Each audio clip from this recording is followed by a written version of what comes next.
بسم اللہ الرحمن الرحیم۔ قرآن سٹیلز کے حوالے سے آج کی ویڈیو کے اندر ہم تفسیر کے بارے میں بات کرنے والے ہیں۔ تفسیر کی جہاں تک بات ہے، ایک مفسر جو ہوتا ہے، جو تفسیر کرنے والا ہوتا ہے، اس کے سامنے کچھ کوشچنز ہوتے ہیں، 4-5 سوالات اس کے سامنے ہوتے ہیں، وہ ان کو ایڈریس کرتا ہے اور تفسیر بن جاتی ہے۔ یعنی یہ صورت کب نازل ہوئی، اس کی ڈیٹ کیا تھی، شان نزول کیا تھا، کس کے بارے میں نازل ہوئی تھی، اس وقت حالات کیا تھے، یہ 4-5 کوشچنز ہوتے ہیں جن کو تفسیر کے اندر آنسر کیا جاتا ہے۔ اینڈ تفسیر ہوتا ہے کسی ڈھکی ہوئی چیز کو کھولنا، کسی آیت کے معنی تک پہنچنے کی کوشش کرنا۔ حالانکہ قرآن جو ہے وہ سمندر ہے۔ اب قرآن چونکہ ایک سمندر ہے اور سمندر میں اگر انگلی ڈبو دی جائے تو تھوڑا سا پانی انگلی کو لگ جائے گا، ایسا نہیں ہے کہ پورا سمندر اس کی مٹھی میں آ گیا، بٹ انگلی کو تھوڑا پانی لگ گیا، دیٹ از انف۔ ایک تفسیر وہ ہے جس کا جاننا ہر مسلمان پر فرض ہے، واجب ہے، یعنی عقیدہ کی اور اعمال کے لحاظ سے اگر بات کی جائے، ان چیزوں کی تفسیر ہر مسلمان پر جاننا واجب ہے۔ دوسری قسم کی وہ تفسیر ہے جو صرف عالم لوگ جانتے ہیں، جیسے کہ خاص عام کا علم ہو گیا، ناسخ منسوخ کا علم ہوگا، یہ علماء کے سیکھنے کی چیزیں ہیں۔ پھر تیسری تفسیر وہ بھی ہے جس کا علم صرف اللہ تبارک و تعالیٰ کے پاس ہے، اس کے اندر متشابہات کا علم آ جاتا ہے۔ اینڈ دین تفسیر حاصل کرنے کا حکم کیا ہے؟ حکم یہ ہے کہ بیسیکلی عقیدہ، اعمال اور اس طریقے کی بنیادی چیزیں ہیں جو ہر انسان کے زندگی کے اوپر اپلائی ہوتی ہے، ان کی تفسیر جاننا ہر مسلمان پر واجب ہے، فرض ہے۔ بٹ اس کے اندر پھر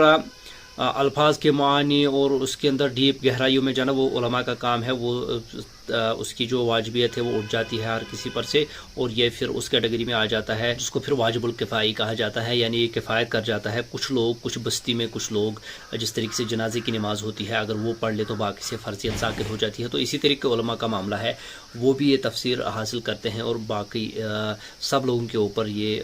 جاننا واجب نہیں ہے۔ ہاں، جو اس کے اندر جائے گا، کوشش کرے گا، تو اللہ تبارک و تعالیٰ کے کلام کی ایک برکت ہے، اس کا ایک اپنا معیار ہے، تو اس کے درجات بے شک بلند ہونے والے ہیں۔ مفسرین کے حوالے سے اگر بات کی جائے تو ان کو یہ احساس ہونا چاہیے کہ وہ کس کے کلام کا ترجمہ کر رہے ہیں، کس کے کلام کا تفسیر کر رہے ہیں، کیونکہ اگر بزبان حال وہ یہ کہہ رہے ہوتے ہیں جب وہ تفسیر کر رہے ہوتے ہیں کہ ہم جس کتاب کی تفسیر کر رہے ہیں، جس کلام کی تفسیر کر رہے ہیں، ہمارے ایک ایک لفظ پر اللہ گواہ ہے، اور ان کا یہ حال بتا رہا ہوتا ہے کہ اگر انہوں نے کوئی اس کے اندر غلط بیانی سے کام لیا تو ان کو پھر یہ سوچنا چاہیے کہ وہ کتنے عظیم رب کے کتنے عظیم کلام کا تفسیر کر رہے ہیں۔ تفسیر کے مراجع کی اگر بات کی جائے تو سورسز کی اگر بات کی جائے تو سب سے پہلا جو سورس ہے تفسیر کا وہ قرآن ہی ہے، کیونکہ قرآن کی تفسیر سب سے پہلے قرآن سے ہی کی جاتی ہے اور کی جانی چاہیے، کیونکہ قرآن کے اندر ایک جگہ آیت آتی ہے، پھر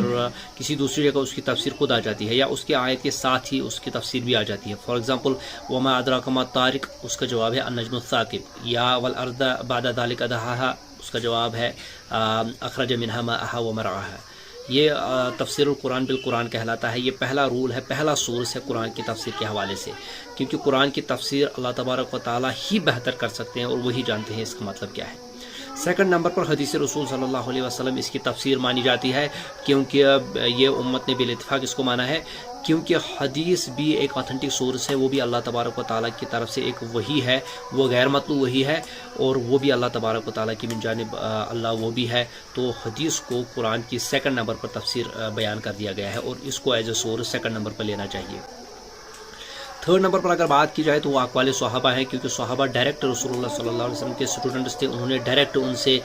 وحی کا علم جو ان کے پاس موجود تھا، اترا تھا، انہوں نے وہ ڈائریکٹ حاصل کیا تھا۔ اور فورتھ نمبر پر اگر بات کی جائے مراجع میں تو وہ اقوال التابعین ہے، کیونکہ تابعین ہی انبیاء اور صحابہ کے بعد وہ لوگ ہیں جو حق کے زیادہ طلبگار تھے، اور ان کے زمانے میں عربی زبان کی حالت بھی بہتر تھی، اور انہوں نے ڈائریکٹ صحابہ سے علم حاصل کیا تھا، اور ڈائریکٹ صحابہ کے وہ اسٹوڈنٹس رہے تھے، تو ان کے اقوال بھی تفسیر میں فورتھ نمبر پر یہ ایز اے سورس ان کو لیا جاتا ہے۔ ففتھ نمبر پر اگر سورسز کی بات کی جائے تو وہ سیاق و سباق کہلاتا ہے، یعنی کانٹیکسٹ کے حوالے سے دیکھا جاتا ہے، شرعی اور لغوی معانی کی اس کے اندر اعتبار کیا جاتا ہے، اور ایک لفظ کے مختلف معانی کو دیکھا جاتا ہے، اور کس کو کس پر مقدم کرنا چاہیے، یہ چیزیں دیکھی جاتی ہے ڈکشنری کے حوالے سے، اور شرعی اعتبار سے کس لفظ کا کیا معنی بنتا ہے، تو یہ ففتھ سورس تفسیر کے حوالے سے ہوتا ہے۔ تو ان 5 چیزوں کو مد نظر رکھتے ہوئے تفسیر کی جاتی ہے، اور ایک قرآن کی تفسیر آپ کے پاس آ جاتی ہے۔